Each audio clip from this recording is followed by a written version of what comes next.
Hey guys, today we're going to be reviewing the 2002 35th year anniversary Z28 Camaro.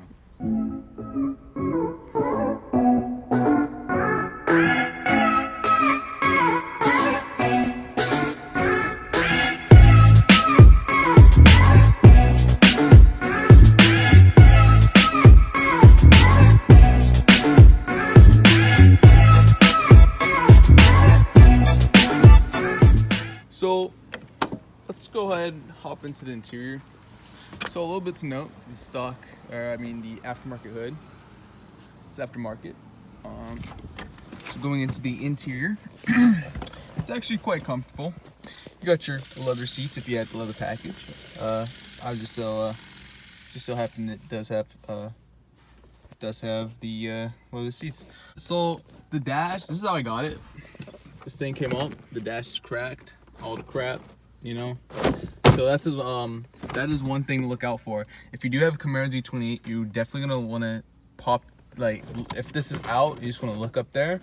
If your dash is cracked, well, you know your dash is cracked. I mean, it's a really common issue with these cars. I mean, especially any car from the like 2000s, just the sun and all that.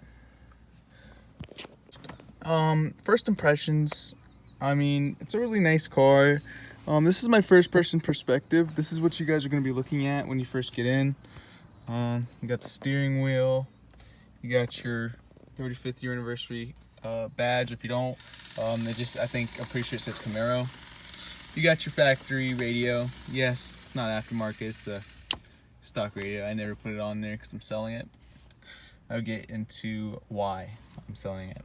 So moving around, yes, this is the automatic. Manuals are hard to find in these cars. I highly recommend you do not get the automatic because you will guarantee have issues. Mine is at 137,000 miles and I have so many issues with the car. So it has 137,000 miles, right? I mean, not that bad, right? Well, the transmission, every time you step on it, it either revs all the way up or it redlines and it stays there. You're gonna have to ease off the gas a little to make it shift. So keep that in mind. If you do have a 4L60E transmission 4-speed like I do, you will have issues.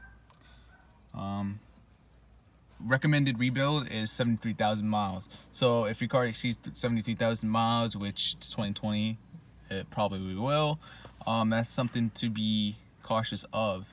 You will have transmission issues. I wish I would have researched the 4L60E, but this is what I got now, and yeah. So my dash is actually signed by Elliott Sadler.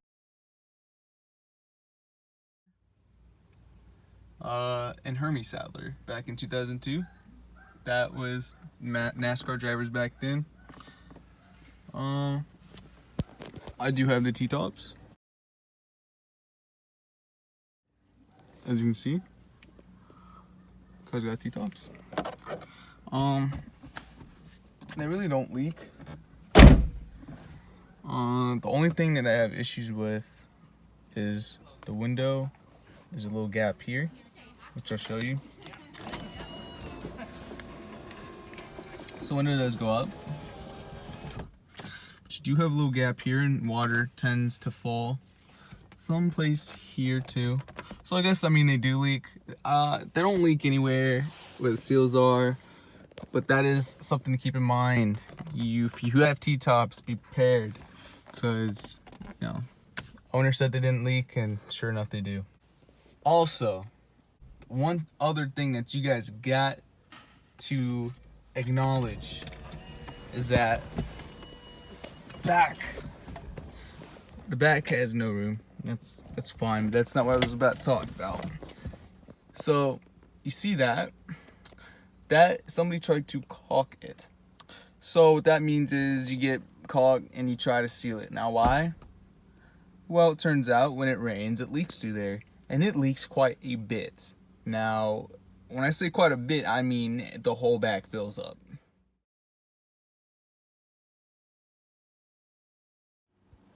So we are back here now, and this, if you feel this, this is wet, red flag. That means that this is leaking. You'll have to take this out. You have to empty the water. Or, like you see, mine does not have a strip. There should be a weather strip. Goes all along there. It does not have it. Therefore, it leaks. So going into more of the back. So I do have a privacy flap. This is for that reason, that you can do that, close it, and people can't see. Not gonna close it all the way because I need 2 hands to open it. That's just how it is. I do have stock air filter, and I will get into that a little bit later. Why? O2 sensor. It went out. That's why you see the check engine light. These speakers back here, those speakers right there, they do not work. Somebody must have had an aftermarket stereo system or something in here because they do not work. This one's blown. Don't know what's wrong with that one. That one and that one are cut. Yes, cut. This is what this was from. I just pulled this out. Somebody cut the wires. And the only speakers that work are the front 2. That one and that one. So yeah. Oh, I did replace these because they were broken and filled with water and mold, moss.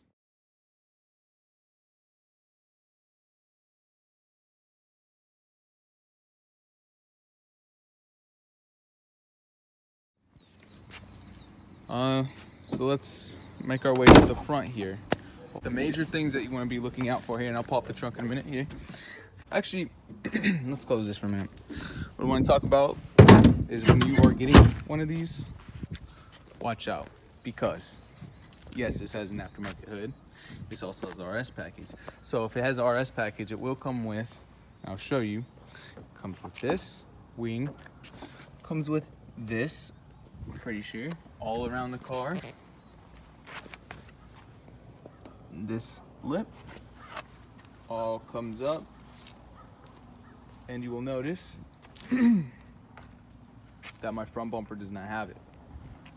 Why it does not have it? It's because it was in an accident. Somebody slammed on his brakes, and I guess it couldn't slow down in time, and it hit. So I don't know if this was replaced, repainted. The hood was replaced. And the car was repainted. So be mindful. It does not line up. I don't know why. I don't know why this is cracked. It's all fiberglass. Actually, pretty sure, yeah, that is fiberglass. And I will actually show you that there's a hole in the door. That is fiberglass. I already got a patch kit for it. I will fix that. The wheels, yes, they look shiny, but they really aren't. I'll zoom into that. As you can see. So moving under the hood, first thing you'll notice is very beautiful engine. I replaced the spark plugs. I replaced the wires. I still miss wires. If you look back here, I noticed that this is the PCV system. Now, if you see here, I'll zoom into it. That hose, and there's a black hose. Check that, because that was not connected. That was leaking oil, and it was not venting properly. So what that means is that there's buildup, and it usually causes an oil leak around the heads because there's so much buildup. It's not vacuuming properly. That you need to be cautious of. I did not know, but luckily I caught it and I replaced it. So this tube right here is for an air pump. It goes all the way down there, all the way to here, all the way down there to there. That's fine, you can just leave this out. I usually put it right here where the functional air scoops are. Just right there. They are functional. Another thing. It's still misfiring. I'm getting rid of this soon because I just can't afford coils, all this. I'm gonna try to make some more money and then buy a new car.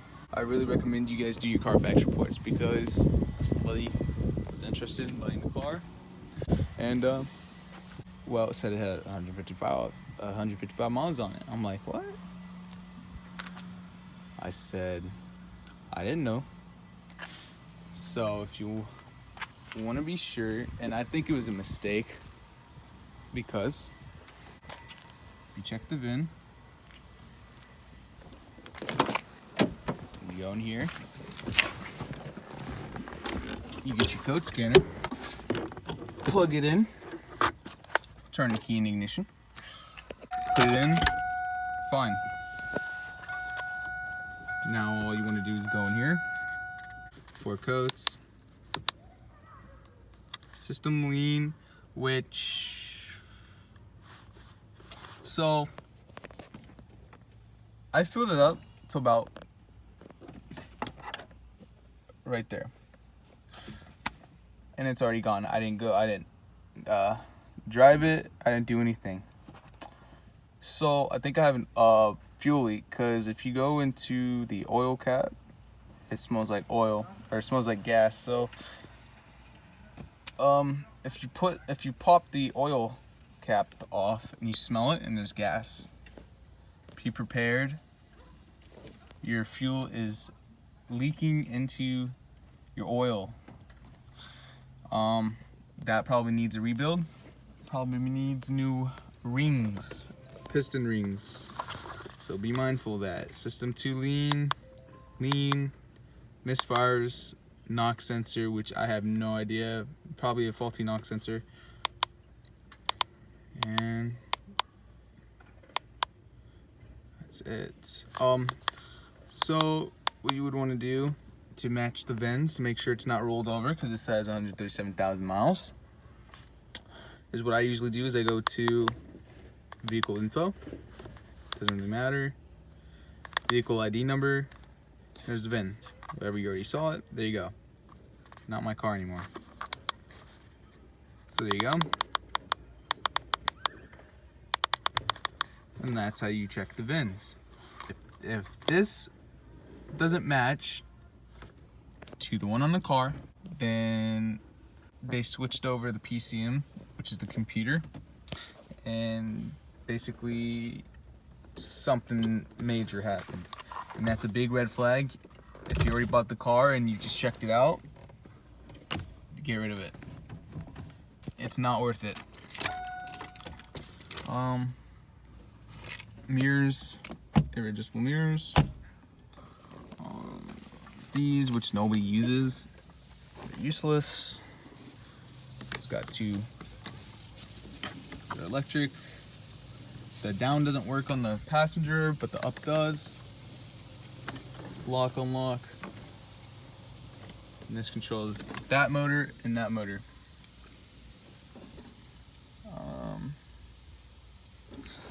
Center console is like, it looks like somebody spilt a drink in here and just left it, never cleaned it. But it's not cracked, very smooth. Kind of like it. The alarm is actually quite funny, because if you were to, for instance, arm it, which by the way, you lock it, and it is programmable. I just forgot how to do it. You do something, I think to the radio or something, you get it to the program mode. You can tune this different settings and what it does and sensitivity. So if you were to open the gas cap, shut it like that, it would set the alarm off. The alarm, there's one on that shock. There's one right there. It's a black box with a red thing on it. Just simply move the car too much. If it's too much, it'll beep for a full 5 minutes and shut off. If it's just a little, it'll beep and then shut off. So I got the SOP intake. I do have working AC. Power steering pump works, which was weird. When I bought the part, he said it didn't work. Drove it home, started working fine. And blow out the oil cap. You smell it? It smells like gas. That's a big red flag. So now that you guys know the flags, if you experience any of these issues, do not buy the car. Honestly, it's a waste of money, not worth your time. You're gonna have to pull the whole engine out.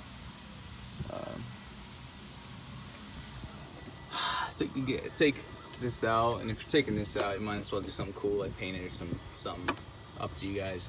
But you take it out, you take this out, you have to take, basically it's just impossible. And changing spark plugs, I had to do it. I had to do number 8 underneath the car. 7, I was able to reach with my hands.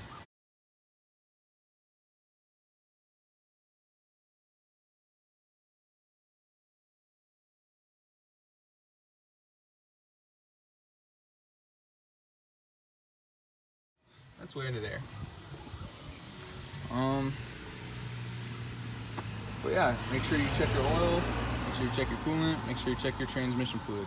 Transmission fluid, I mean, it looks alright on this, but transmission, it will need rebuild, and transmission, yeah, you don't want to be rebuilding that. It's going to cost you not that much money, but do it yourself. If you screw up, the car doesn't move, you're screwed. Just hate to break it to you, that's just how it is. So now I'll do a start. Make sure no lights are on. Check gauges mean one of these gauges are all the way down, and it just thinks that something's not working. Almost not starting, sorry. I let it off too early, but it started. It sounds amazing.